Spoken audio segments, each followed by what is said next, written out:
Thank you for joining with me in this meditation. Go ahead and close your eyes. Sit with your back supported, head and neck free.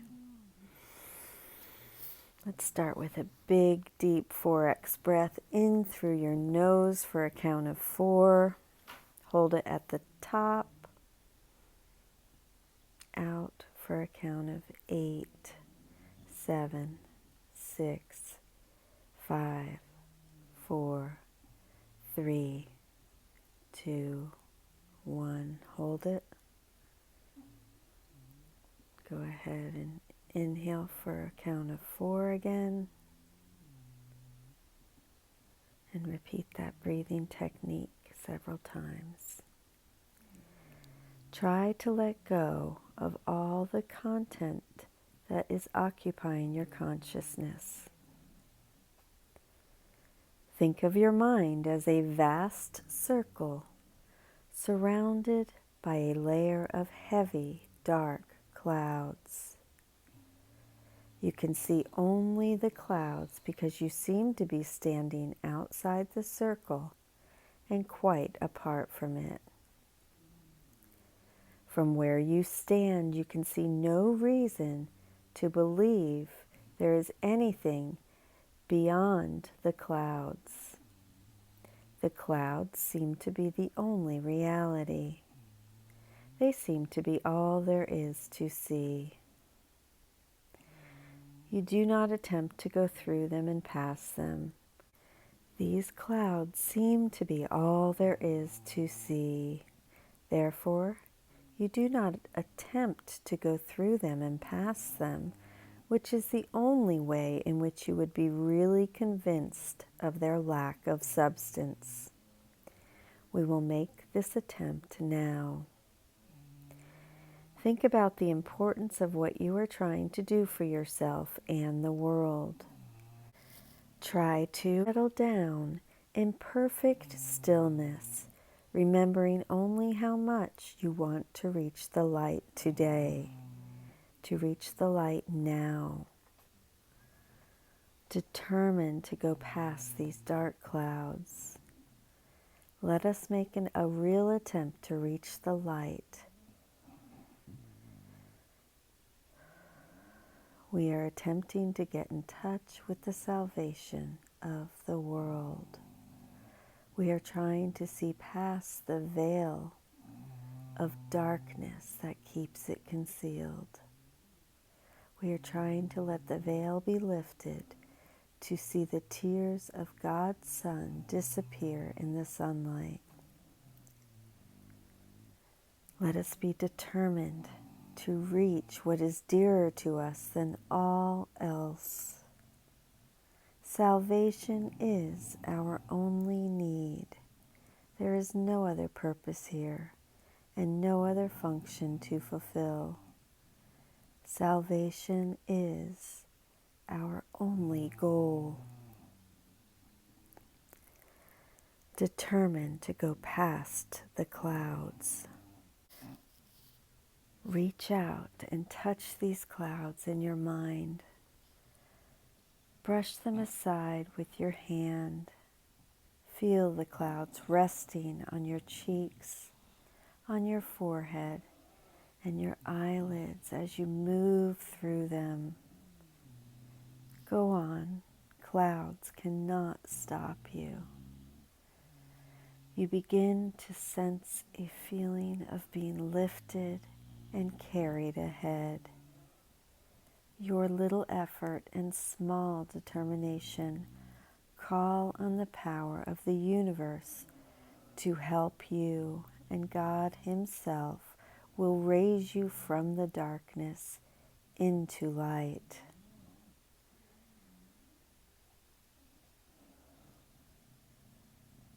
My grievances hide the light of the world in me. I cannot see what I have hidden, yet I want to let it be revealed to me for my salvation and the salvation of the world.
My grievances hide the light of the world in me.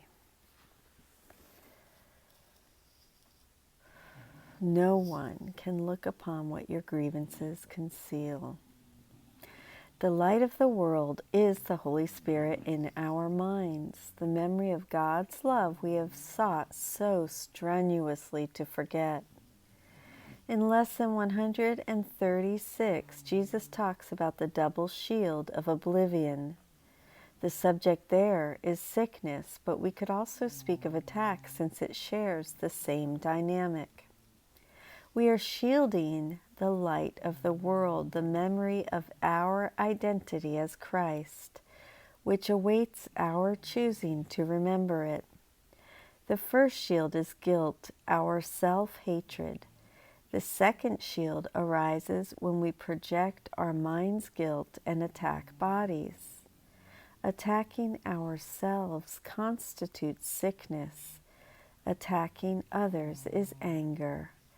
Thus, the purpose of holding grievances is to allow us to say, "The guilt is not in me, but in you." This second shield protects us from the guilt, which in turn protects us from love. So this chart is in Ken Wapnick's book. Of course, the circle in the center represents the circle of light. So as Jesus explained, this contains the reflection of our real self. The true self is not in the illusion, of course. We cover truth's reflection with a circle of clouds, which relates to our physical experience. We believe we are a body in the clouds. The you is placed in quotation marks because it is not the real you. For the same reason, decision maker is in quotation marks, which is in the mind. We believe we are in the clouds and therefore do not see anything else. If you are in the midst of a cloud bank, you do not see the sun. Once you pass through the clouds, you see the sun and its lights. They had not disappeared, even though the clouds affected our sight. The obvious point is that our belief in sin and guilt has not affected the love that is our self, capital S. Not one note in heaven's song was missed, and that's from the text, chapter 26, section 5. My grievances hide the light of the world in me. I cannot see what I have hidden, yet I want it to be revealed to me for my salvation and the salvation of the world. So not only our happiness depends on it, but the salvation from the hell of guilt, not only our salvation, but that of all the sonship, since once again our minds are one. So monitor your minds for attack thoughts all throughout your day, whether large, small, justified, or unjustified, and realize that they are hiding the light of the world from you. Set aside the fact that grievances are hiding the light from another person. They are keeping us in darkness. Our release is the motivation, the only motivation that will truly work for letting them go. Salvation of the world. I love you. Thank you so much for joining with me today. I hope you have a beautiful day. And I hope you enjoyed this meditation. And I will see you tomorrow. Thank you. I love you. Bye.